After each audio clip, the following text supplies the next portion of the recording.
Today's talk from Sandy Parish Church on the subject of generosity is entitled 12 Loaves and a Starfish. Everybody's experience of lockdown and this containment of the virus has been different. I hope yours hasn't been too difficult. There's been some wonderful stories of care and help, simple acts of kindness that have made a huge difference to people. This was posted on one Facebook. Shielding has been hard, sad and lonely, frightening. The fear that you're never going to see your children and grandchildren and family and friends again. Planning how you're going to prepare leaving your children without a goodbye when you're so far away. It's been tough. But it's been learning a great deal about yourself has been good. Strangers have had a massive difference in your life. They've got you through and become friends. There's no words to say thank you to them. But these people have given me something I lost so long ago. Spirit, hope, believing in myself. Thank you so very much. You are amazing people. You will never know the difference that you have given me, made me believe that I will one day find my rainbow. What a lovely thing that simple acts of kindness can make a huge difference to people's lives. And so thank you for the way in which you have prayed for people and put that prayer into action. Just as we said a few weeks ago in this video, putting things into action, it's time to get into gear. Last week we talked about epitaphs and the legacies that we leave behind. Just behind me here is the vestry. In that vestry, which you don't normally see as members of the congregation or visitors to the church, there is a plaque to a man called John Wynne and several others who left legacies in the 1600s to the church and to the people of Sandy. John Wynne died in 1660 and left a legacy to the church and to the people of the town. The 1660s were a difficult time. We had just come out of 20 years of civil war. The Roundheads and the Cavaliers, those that were for the king and those that were for Parliament. This now is the year of restoration when the king is invited back from France to come and to sit again on the throne. It's also a time of great trade. Many people had become adventurers. Trade across the Atlantic had grown. It was a time when the west coast of Africa had been discovered as a trading place, and gold and ivory and human trafficking were rife, taking people from Africa, transporting them across to America. It's a shameful time in British history. It shows the power of human greed. It shows how inhuman we can be sometimes to one another, how hard the human heart can be. But not everybody was involved in that trade. And John Wynne from Sandy was a simple cloth merchant and what is known as a dyer of wool. And in those days, a lot of money could be made by taking the wool that comes in from the continent and dyeing it and adding value to it.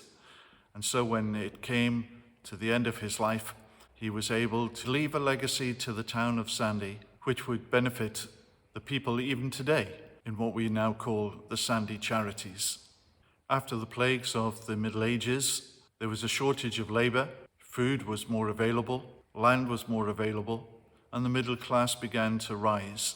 People could become merchants and make a good living, and some of them make a fortune.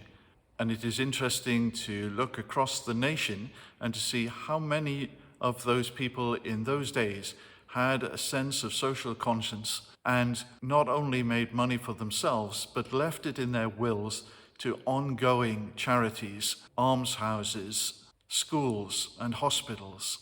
The Sandy Charities today is part of that legacy. It has a small amount of income and it is tasked with the education and relief of the poor and poverty. You'll find a website for it, and there is a simple application to ask for some support and help. Some people are determined to make a difference with their wealth. You may know of the work of the Cadbury family in Bourneville, Birmingham, or the Port Sunlight Village in Birkenhead near Liverpool, where business people were making money, but also taking care of their workers, often because of a religious conviction. The Quakers were very big philanthropists in England. Not all of us have the resources of a John Wynne. He was able to leave the equivalent of a 4-bedroom house today. So his £140 in those days is equivalent today to perhaps £300,000 or £400,000.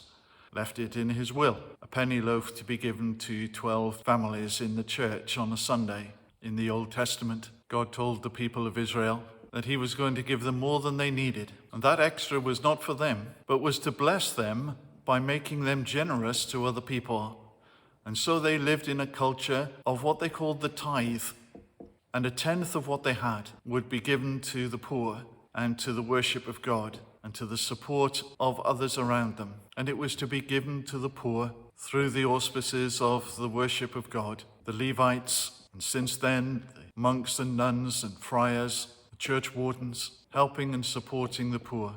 Many Christians have taken up this theme of 10%. A friend of mine explained it like this: if God were to give you 110%, that extra 10% is not yours, it belongs to others. And he's just giving it to you so that you will have the privilege of being generous and kind, that you will have the joy of giving to other people. Francis Pym, who died at the age of 70 in 1860 when this church was just being rebuilt, and it was said of him that he did his kindnesses to others in a disinterested way.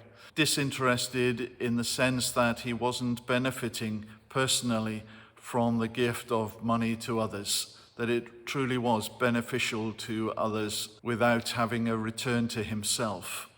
Many people's concern is that the government is changing our overseas aid so it might be linked now to the interests of the British government and to British trade, so that it is no longer disinterested, but actually very interested in the response that people get. We will give you overseas aid, in return for which you will give us certain things that will enhance the interests of the British government. There will be different political opinions about it, and some will think it more effective. But I would turn you to Francis Pym of 1860 and his disinterested kindnesses to others. Not a quid pro quo, but simply a gift of grace, undeserved, no strings attached. But if we are encouraged to do acts of kindness to others, some would say random acts of kindness can be of great benefit to the giver as well as to the receiver. Why do we need to complicate this by calling upon God or invoking Jesus into this equation? Why not just say that as human beings we should care for one another? That's very true. And all human beings have that at heart. According to the Bible, we are made in God's image, and therefore this desire to help one another is innate and actually is part of our mental health. To be kind to others is to be kind to yourself. To give to others is to give to yourself. It's a healthy thing to do rather than to be selfish. There are people in this world with more money than they know what to do with. You do not need gold taps on a bath made out of marble. You do not. Not when half the world is hungry. Others don't have clean water. And it doesn't have to be for the rich and the powerful and the famous. For you and I, for the small people, we can do our small pieces to help others. Marcus Rashford has made a huge difference to a lot of families simply by standing up and using his influence, a 22-year-old young man, footballer at Manchester United, and saying, when I was growing up, my family were poor. I needed those free meals at school. People were kind to me, and in return I will remember that, and I want to use my influence to help them. And the government have listened to him, and he has made a huge difference to hundreds of thousands of families during this coming summer. The Sandy All In It Together group have made donations now to many families in the town, or if you yourself are in need of help, the Need Project, and the Sandy All In It Together, and the Sandy Good Neighbours are all there to be helpful. Perhaps you can make it known on your social media. But why invoke God or Jesus into the equation when it might be simply to be human, to be kind? Well, I would say that it's because it's not only human to be kind, it is also human to be selfish. Where does war come from? Where does all the issues and problems in the world come from? The writer in the book of James says it comes from the heart. Wars and inequality, unkindnesses to others, differences between black and white, rich and poor, between countries. James is very clear. These problems come from the human heart. They come from the desires that grow and that we cultivate within ourselves, and they need to be tackled. James explains that having faith is no good in itself if it doesn't become a thing of action. As we said a few weeks ago, it's time to get into gear, to put this into action. As we said in the talk a few weeks ago, the Holy Spirit comes as the helper, the one who gives us strength and energy to look beyond ourselves. He is the one who comes alongside as the paraclete, who teaches us to be generous, who gives us wisdom to know how to put things into effect so that we, in turn, might have life in all its fullness and richness because we share it together with others. Why Jesus? Because he has the power. He is the one who came to show us what God is like in the very heart of God and what it is to be truly human, to lift us up and beyond ourselves. And some of the generosity that we see that is spontaneous in our nation and in our world, across faiths, across cultures, to be human, to be kind, to look out for the other, that comes from the heart of God. That comes from the example of Jesus. In our society today, we've lived with Jesus' teaching for so long, it's part of our culture and we hardly know that it's there. But strip away his teaching and we find the human heart can sometimes be incredibly hard. Jesus has the power to change us, the power to inspire us, the power to motivate us. His were the words that challenge us to love our neighbor as ourselves. Who is my neighbor? He is the one of another culture, another color, another creed. He is the Samaritan to the Jew. Last week, the Black Lives Matter protests in London were on occasions moved from peaceful protest into pockets of violence. And here we have a picture of one of the Black Lives Matter protesters seeing one of the white extremist thugs who had come to cause trouble and violence being injured and lying on the floor. The man picks him up and carries him to safety. This is not just love your neighbor. This is what Jesus said when he said, love your enemies. Do good to those who persecute you. And we need strength to do that. We need God's help to do that.